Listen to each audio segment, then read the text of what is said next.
A gente continua falando sobre Banco Central e sobre a condução política da economia brasileira. Esses dois ingredientes seguem agitando o mercado financeiro, então vamos conversar com a Camila Abdelmalak, jornalista, economista, toda noite aqui no Jornal Jovem Pan. Camila, apesar de toda essa tensão, esta quarta-feira foi um pouquinho melhor. Por qual razão? Explica pra gente. Bem-vinda.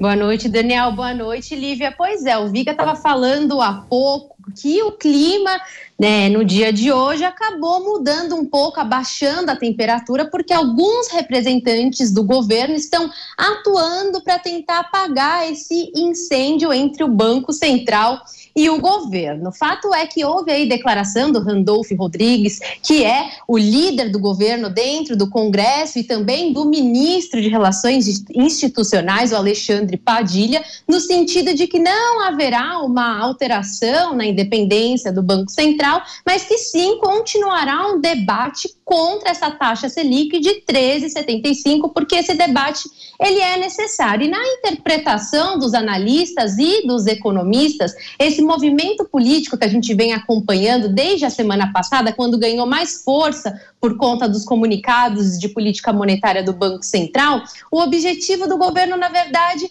é de justificar esse desaquecimento da atividade econômica e culpar essa taxa de juros tão elevada e não necessariamente fazer aí alterações em relação à lei da independência do Banco Central. Mas o fato é que a gente só vai ter ideia se realmente essa temperatura vai ser reduzida após as discussões da alteração de duas diretorias no Banco Central. Então, tem 2 cargos para serem substituídos até o final desse mês.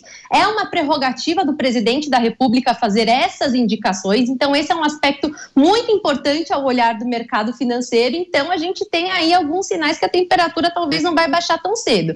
Mas hoje, o fato é que esse distensionamento foi o suficiente para reduzir a percepção de risco e, fora isso, também houve um desempenho muito positivo do setor financeiro, que algumas semanas vem sendo penalizada pela recuperação judicial da Americanas. Hoje houve a divulgação de um balanço do Itaú, que acabou trazendo aí um resultado melhor do que o esperado, já com o provisionamento em relação ao prejuízo com a operação relacionada à Americanas, e isso acabou injetando ânimo no setor e justificando grande parte dessa recuperação do Ibovespa, uma alta de 1,97. O Ibovespa fechou quase no patamar dos 110 mil pontos. Só que o dólar, ele deixa nítido que ainda há uma tensão, uma cautela com o cenário político e econômico aqui no país. Hoje, o dólar fechou cotado a R$ 5,19, pouca diferença em relação ao patamar de ontem, que foi de R$ 5,20.